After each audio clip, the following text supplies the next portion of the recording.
Hello, everybody. Welcome to Make It Monday. I'm Amy and I'm Jim.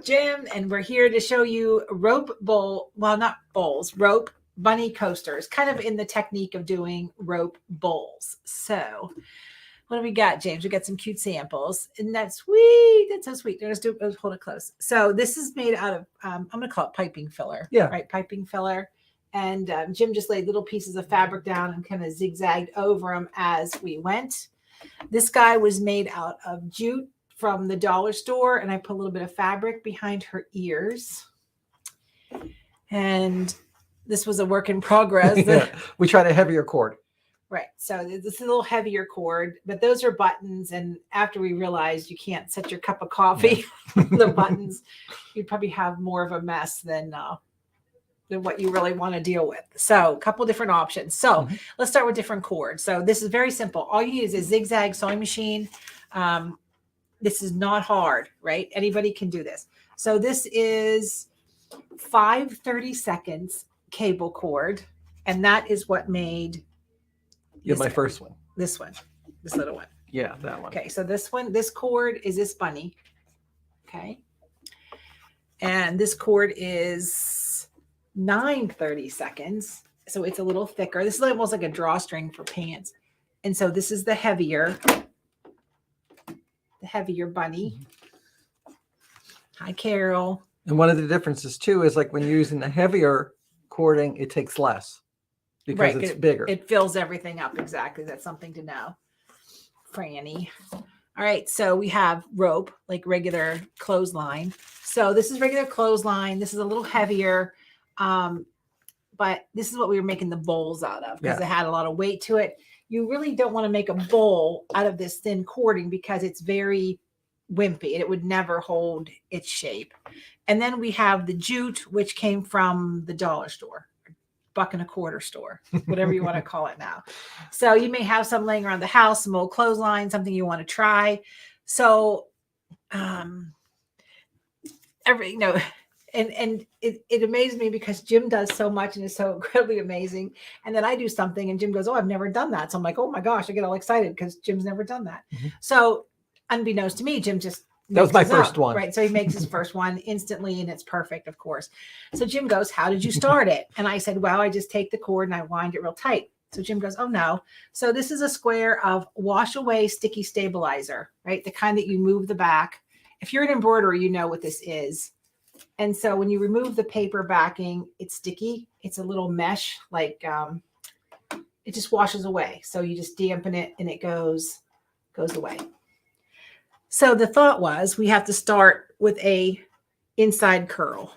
We'll start with this guy. And you want to cut the ends off? Sure. All right. Maybe we should switch cameras so they can see. What do you think? All right, there we go. So when you start, you have to start with a very tight roll so you don't get the inside. And the first thing you see that happens is the thread starts to shred. You're also going to see my fingernails, which are 4 weeks past my manicure date because of the cruises and everything. So you're going to start with a tight scroll. And you're just going to keep rolling it and rolling it and rolling it. And then once you get it started, you're going to put it on the sticky inside the little sticky square. And this holds it in place. And I hate to tell it in front of his face, but this is genius. So, and you just roll it enough to get started. Okay. And you would make sure you didn't have a lot of those frays and things hanging out. So there's this piece right here. This is what it looks like. Jim trimmed away a little wash away. I wouldn't even worry about that because it helped. Well, my thought was that if it came up a little bit, it might stick in the bottom of the foot. Oh, see again. What do I even go there? I'm sorry. That's all right. So don't ask how many yards it takes because we never. 3 yards. Jim says 3 yards. 2.5 to 3 yards. I measured of this thinner stuff, right? So yep. What I'm going to do is I'm going to set my sewing machine up for a zigzag, the width about 4.5, and again, depending on your cord, right? Stitch length around 2. You just want a normal zigzag. And you're going to start, and if you have a little awl or something, you can use that to, and again, I would not have all these little frays, but maybe it's going to look like a little cottontail. That could be for the tail. Right. We decided we needed a tail, but didn't want to pom-pom it. Anyway, so I'm going to start at the very beginning. Put my foot down. The idea is to zig on one side and zag on the other. Jim suggested a 3-step. I just do a 2-step. Oh, let's get the right way. Pivot. Oh, let me turn my pivot on. Sorry.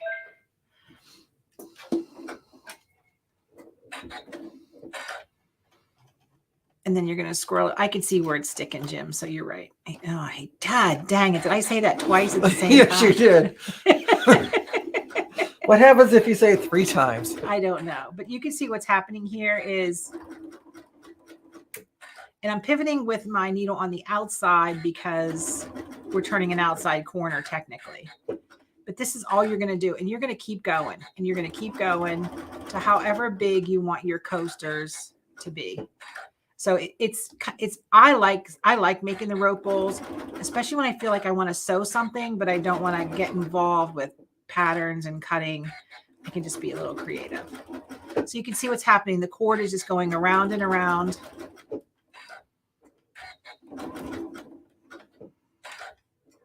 And Jim, you talked about a 3-step zigzag. Yeah. I can't remember why. For a different technique that we're not going to show today. Oh, different technique. That's right. Yeah. All right. So once you get it started, you can just take your hands and just start to manipulate it. This softer cord is maybe a little harder to constantly turn, but the heavier jute really goes. All right. So let's see who's on here. What do we got going on? B. A lot of people checking out today, which is great. And if you have any questions, now's the time to fire away. So you just want to keep it flat while you're sewing.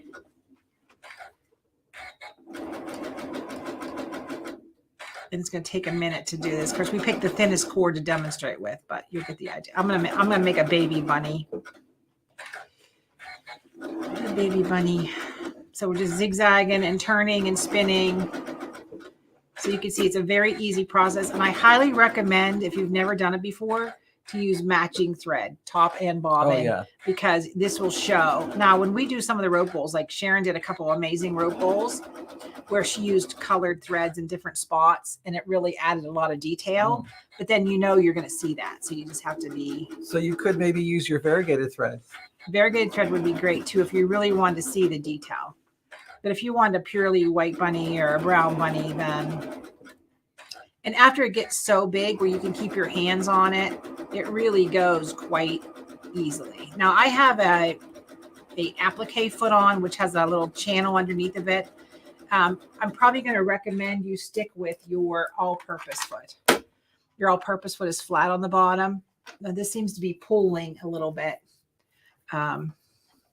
Okay, so Cheryl Eloise asked the question, how do we add embroidery? Which is great, because if they want to embroider the bunny face on here, basically what you're going to do, Cheryl, is you're going to stick this on wash away sticky paper, and you're just going to embroider it. And so super, super dense embroidery is kind of hard, but something with just a normal fill is great. And and if you put the same color thread in your bobbin, it's reversible. So those were embroidered. Machine.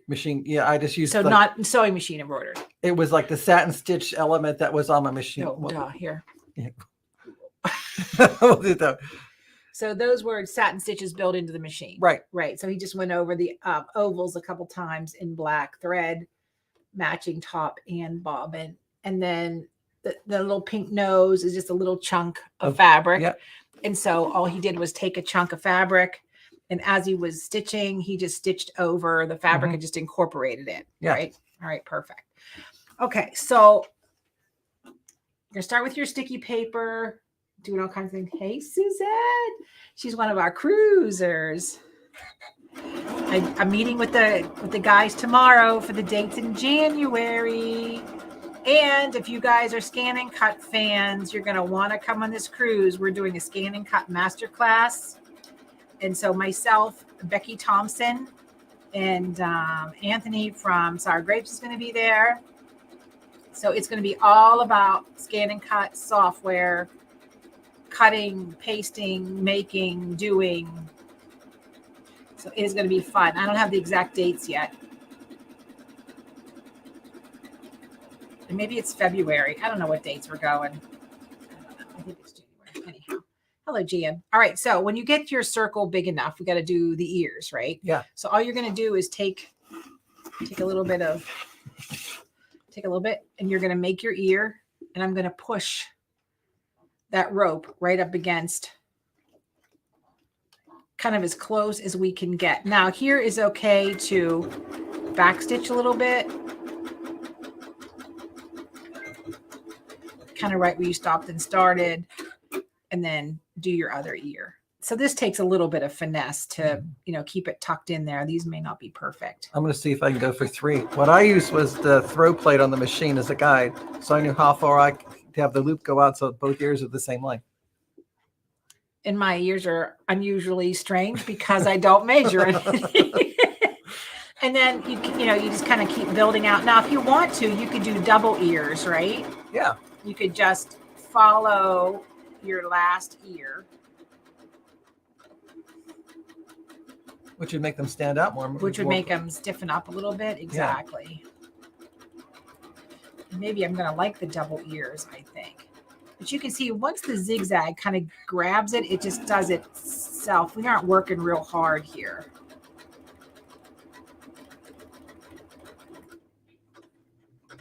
And this is where you want to make sure it's nice and tight up against the head. Look at that. Who knows I had rope skills. But you can do this with all kinds of things. Paracord. As long as your machine can stitch through it, right? This is just a regular 80-12 needle in here. There's nothing outrageous. Now, if I did switch to paracord, which has gorgeous colors, right?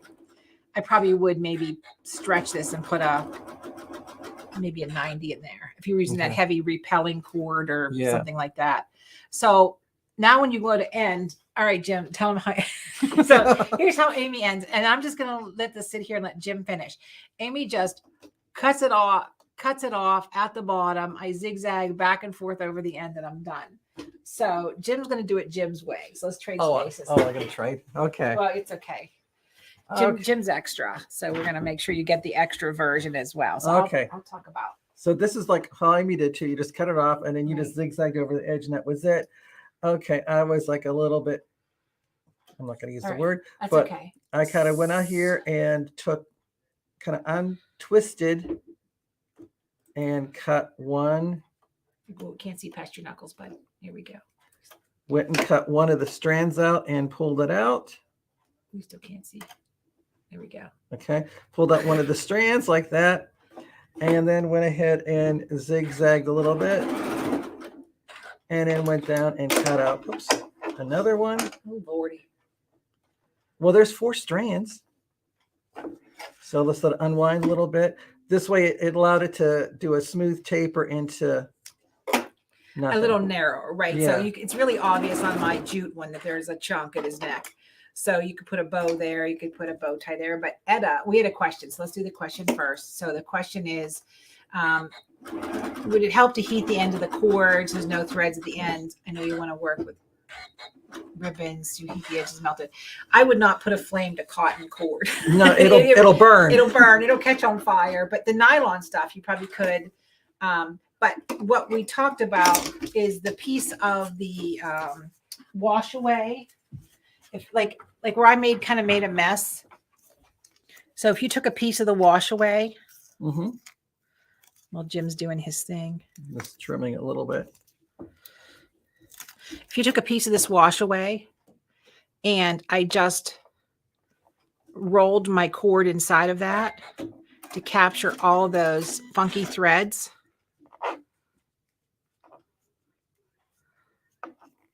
Right. And then I would just start that in because this is going to wash away. And once your stitches are on board, it's good. Well, I got some. So show them what happens when Amy does live, right? We have a very floppy bunny and he's kind of sad looking. So, but mine kind of blend right into the edge.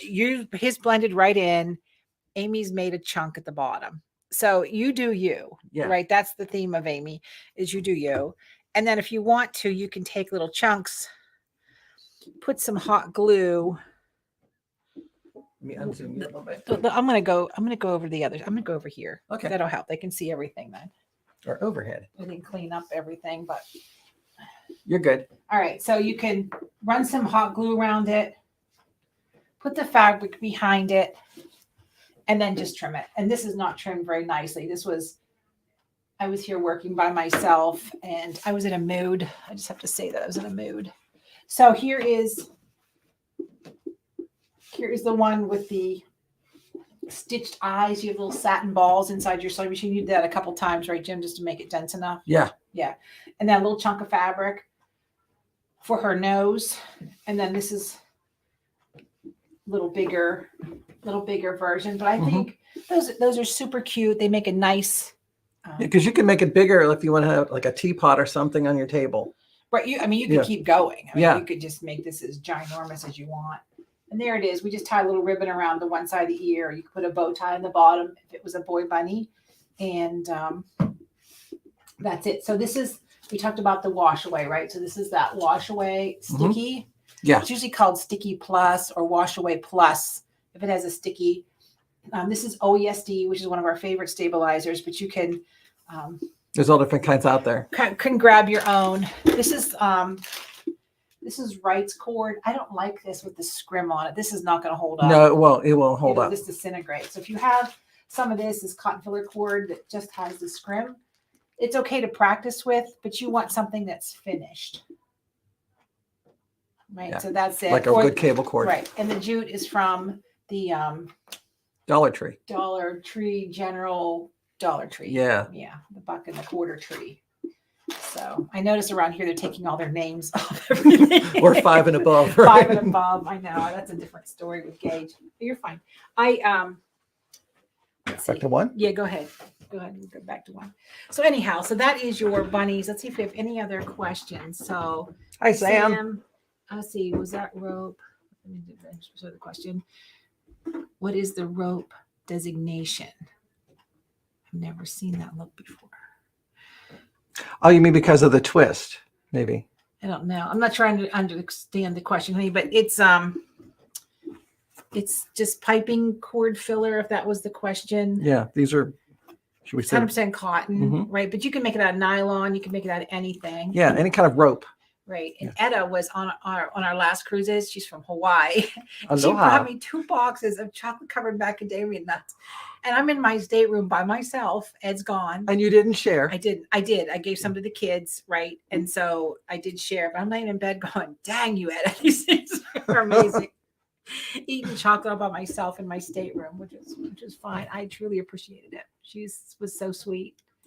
And let's see, what else? We got any other questions? Sam, let's see. Well, that's very cute. I think they liked it. And Marianne says, how do you make it into a bowl? Well, that's kind of a different animal, but I mean, I don't know how many people want to sit and stare at me make a bowl. We could. But it's basically you're kind of pulling on it, so it does. Yeah, we have one that there's that little one that we started that was. So anyhow, what you do, Marianne, is as you start to, actually, hand me one of the bunnies that's almost done. The one is done. It's the plain one. So what happens, it's just your hands forming everything. So as I'm going around in circles, right? As I'm going around in circles, I am turning, let me form it. I am bending it as I'm going. And I'm pulling on the cord just a little bit. So as I'm spinning it and doing it, I just keep forming it. And you can see it's already holding a bowl shape. But if you have a little, the tiniest bit of tension as you're going around, it'll automatically draw that up into a nice bowl. Do we have that class? I know Reen from Embroidery Garden has a couple bowl classes that she's done. And I don't know if I have one on YouTube or not. That was... And I guess if you got, we've been making it for a couple years. If you're making a bigger bowl, I guess if you had your free arm open, that you can lay it on that, so that way the bowl can shape around the free arm, kind of. I bend mine up around the machine, okay, and I'll bend it down. But that's personal preference. Personal preference. Yeah. So Yeah, the sticky paper is a good hint for you doing anything. Like we need to get something started. And you don't have 12 fingers to do. And you don't want your fingers to get into the needle area. Yeah. So thank you, bunny. So the bunnies are. Thank you, Natalie. The bunnies are too cute. That's fine. That's good. And the stabilizers, of course, will wash out too later on, so you won't see it. Yeah, the rope bowls. I do like the clothesline, and it's very hard to find. The clothesline we have now is really thick. I mean, that really is. You really have to have a very good machine. I threw it down here. Yeah. You really have to have a solid machine to go through that. Yeah, Sharon and I made one. So hang on. You talk to Jim for a minute. I'm gonna go grab it. Make stuff up, Jim. Tell him a joke or something. No. Okay. We could show them what we're using. The piping cord. Where's our surgery pillow at? It's out front. Okay, yeah, everything's out front. Yeah. We're not planning for that yet. Right. Okay. Let's see. I think Carol likes the bunnies too. One thing too, when you're working with this was a cotton cord that we worked with, and I thought it was like kind of smoother to work with. You could use like the nylons or polyester, and when it gets to the end, you could use any kind of like heating tool, whatever, to kind of taper the cord. That'll also help keep it from fraying, but that's only if it's like a polyester nylon type. When you're working with the cotton, you do have to cut them. And then if you saw me, whenever I did it, I backed over it again just to kind of over stitch the edge of the cording. So it was coming back. I went over it just to help the clean finish the edges of it. So it's kind of like back stitching that way. Love the bunnies. Seems like everybody likes the bunnies. Maybe this is my time to do a commercial. If you like the class, check out my schedule. If you go to the sewingexpo.com, I do travel and teach with the Original Sewing Quilt Expo, and classes are filling up, so you can check out my schedule there. And okay. Amy's back. I'm back. Yay. The store is awful big to be running from one end to the other. We need segues. Whew. I'm just glad people stick with us, right? So this is a rope bowl here, right? And Sharon actually made this. She dyed the rope, right, the clothesline, and then put a solid piece of fabric in the bottom. This is a good hint if you stink the stop and start. Okay. Right. I mean, like you just fuse some fabric in there. And then we talked about the different threads. If you look at the bottom, look how different that looks using a variegated thread. That turned out great. Right. And then when she finished it, she just squirreled up some knots and left the tail on both sides and kind of make a little scoop. They kind of organically just develop into their own, sculpture. Own thing. Yeah. So it's absolutely great. And then the piping cord. Oh, the piping.